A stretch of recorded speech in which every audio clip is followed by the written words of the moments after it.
The Jedi Order was gone. The Inquisitors were ready to hunt down anyone who survived Order 66. But Emperor Palpatine was still afraid of one Jedi, not a legendary warrior, an elderly librarian, because Jocasta Nu carried something more dangerous than a lightsaber. She carried all the secrets of both Jedi and Sith. And when Vader discovered her secret, he made one of his first moves against his own master. This is Star Wars, Darth Vader, Legacy's End. Shortly after completing his Sith weapon, Vader begins training the Inquisitorius, and his methods are brutal. During a sparring session, he cuts off the sixth brother's arm, then orders him to stand up and continue fighting. The Grand Inquisitor protests, but Vader explains that the injury itself is the lesson. The sixth brother will never forget his failure, and neither will anyone who witnessed it. To Vader, the Inquisitors are not ready. They may serve the dark side, but they still fight like Jedi. They evade, defend, survive. The Jedi taught that a battle could still be considered a victory if both opponents lived. Vader rejects that completely. The Inquisitors were not created to survive their enemies. They were created to destroy them. The Grand Inquisitor reminds Vader that Palpatine placed him in command. Vader makes the hierarchy clear. The Emperor has now given the Inquisitorius to him. Their strengths belong to Vader. Their failures belong to Vader. And anyone who cannot improve will be eliminated. Far from Coruscant, Jocasta Nu is rebuilding what remains of the Jedi Order. Before the Purge, she served as Chief Librarian of the Jedi Archives. Now she spends every remaining hour recording her memories into holocrons. Jedi history, teachings, knowledge, everything future generations might need to rebuild. Jocasta knows she is old. Even if the Sith never find her, time eventually will. So she refuses to rest. Her companion, Gar, will remain behind to guard the collection.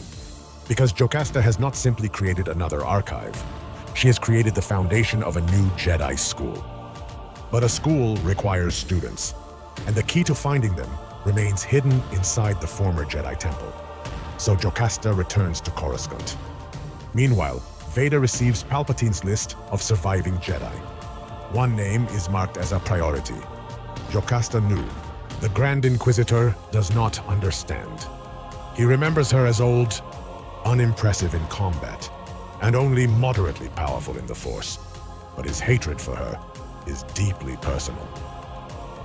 As a Jedi Temple guard, he repeatedly asked for access to the Archive's forbidden sections. Jocasta always refused. He believed she saw him as unworthy. Now the Jedi are dead, and he intends to kill her before finally taking the knowledge she denied him. Vader approaches Palpatine and asks why she matters. The Emperor explains that the Jedi spent centuries gathering secrets from across the galaxy. Ancient temples, Force nexuses, forbidden artifacts, even knowledge connected to the dark side. And Jocasta knew where all of it was hidden. But Palpatine wants more than the archives. The temple contains one particular treasure, a key to the Empire's future. Jocasta knows where it is. Therefore, Vader must not kill her. He must capture her alive, for once. Darth Vader's mission is to save a Jedi. Before the hunt begins, Palpatine gives Vader another warning. Vader nearly kills an Imperial officer for delivering a disappointing report. The Emperor stops him. He says that sometimes Vader appears determined to kill every living creature in the galaxy. Palpatine does not condemn his anger. Hatred, pain, and death are tools of the Sith. But tools can become masters. If Vader kills without purpose, then rage begins controlling him. And Palpatine does not wish to rule a galaxy of corpses. The lesson is simple. Death must serve power. And Jocasta Nu is more valuable alive. Jocasta enters Coruscant with a droid named B2. Using a mind trick, she passes the temple's Imperial guards. Inside, she finds the former home of the Jedi stripped, militarized, and defiled. But the Empire believes everything valuable has already been removed.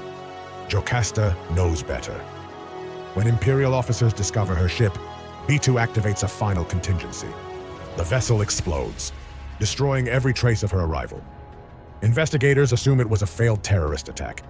Vader immediately sees the truth. The explosion was designed to destroy evidence. A Jedi is on Coruscant, and he knows exactly where she has gone. He surrounds the temple with clone troopers and security forces. No one enters. No one leaves. Deep beneath the temple, Jocasta enters a chamber guarded by an ancient droid named Kator. The droid survived the purge because it never abandoned its post. Inside the vault is the treasure Palpatine wants. A memory crystal containing the names, locations, and birth dates of Force-sensitive children. Before the purge, Jedi Seekers used this database to identify potential students. To Jocasta, the crystal is a seed, a map to the next generation of Jedi. To Palpatine, it could become something far darker, a list of children he could capture, corrupt, and transform into new Imperial weapons. Jocasta takes the crystal and prepares to escape. But on her way out, she finds the Grand Inquisitor inside the archives. Jocasta angrily orders him to remove his hands from her books. He is almost offended that she does not recognize him. He reminds her how often she denied him access to the deepest secrets of the Order. Jocasta finally understands. He was once a Jedi. Now he serves the Empire. She calls him a traitor. He answers that the Empire considers the Jedi traitors now. The Grand Inquisitor claims Jocasta's arrogance drove him toward the dark side. She insists the knowledge she protected was dangerous and never intended for everyone. But he has spent years imagining her death. And now, no Jedi remains to stop him. They duel. Jocasta proves far more capable than he expected. But eventually, the Grand Inquisitor gains the advantage. He prepares to kill her. Then Vader intervenes. He orders him to lower his blade. The Grand Inquisitor questions Vader's loyalty. Vader nearly kills him for it. He does not require trust. He requires obedience. Vader offers Jocasta a chance to surrender. He promises not to harm her. She refuses. She understands that the Sith need her alive because the archives are too vast to navigate without her. If they capture Jocasta, they gain access to everything the Jedi spent centuries protecting. So she makes an impossible decision. She activates an emergency purge. The entire Jedi Archive begins deleting itself. The history she dedicated her life to protecting vanishes. Jocasta asks the Force to forgive her. But knowledge destroyed is better than knowledge controlled by the Sith. She tells Vader that the treasure of the archives is gone. All he has left is her. As Vader enters one of the temple's restricted vaults, its security system scans him. Then it identifies him. Jedi Master Anakin Skywalker. The temple still recognizes the man beneath the armor. It informs Master Skywalker that he lacks authorization and must request access from Jocasta Nu. For a brief moment, the identity Vader is trying to bury is spoken aloud by the Jedi Temple itself. The Guardian attacks. Vader destroys it. But Jocasta now understands what Obi-Wan's final message meant. Palpatine was the Sith Lord who destroyed the Republic, and Anakin Skywalker, once considered the future of the Jedi, became his weapon. She calls Vader little more than a droid programmed to destroy the Order, but she also tells him that his mission can never succeed. The Force is eternal. As long as life exists, the light will always find new vessels. The Jedi will rise again. Jocasta attacks with a lightsaber rifle, an ancient prototype weapon. The weapon is powerful enough to corner Vader. However, the weapon overheats. Jocasta throws it at Vader as the weapon explodes. Then, Jocasta uses the distraction to her advantage, escaping outside the temple. Outside the temple, the situation falls into chaos. Clone troopers see Jocasta fighting with a lightsaber and open fire. Then they see Vader's weapon and Force abilities, and assume he is another surviving Jedi. They shoot at him too. Vader is furious. Eventually, the Imperials recognize their mistake and capture Jocasta. Aboard Vader's transport, soldiers search her belongings. They find the memory crystal. Vader opens it. Names, locations, children. The future Jedi Jocasta hoped to train. She immediately understands why Palpatine wanted her alive. He did not merely want the Jedi's knowledge. He wanted their future. Jocasta asks Vader a simple question. What does he want? Because if Palpatine possesses this list, he could create hundreds of new Force-sensitive servants, more Inquisitors, more weapons, perhaps even replacements for Vader himself. Then Jocasta exposes him. In front of the clone troopers, she calls Vader by his true name, Anakin Skywalker, Jedi Knight. The soldiers finally understand. The Emperor's terrifying enforcer was once one of the Jedi they were ordered to exterminate. Vader cannot allow that truth to survive.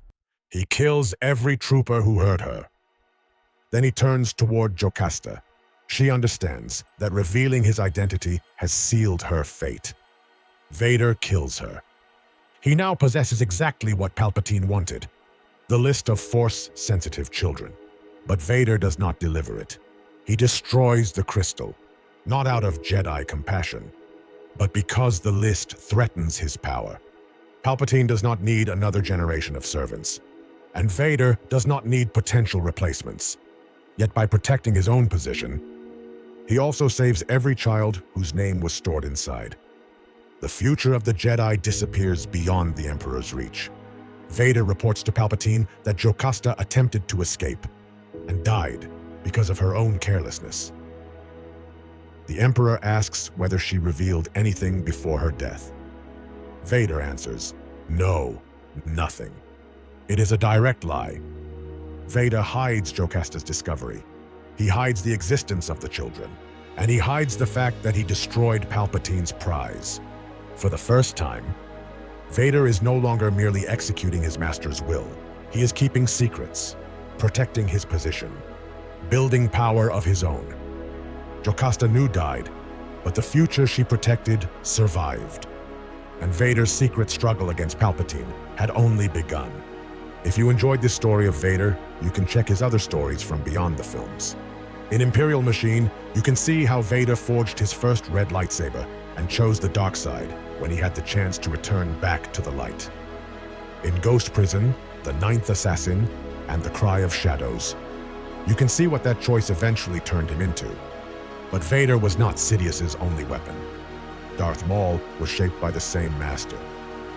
And my Dawn of the Jedi and Tales of the Jedi videos reveal the ancient history that created both Jedi and Sith. Because the most important Star Wars stories were never shown on screen.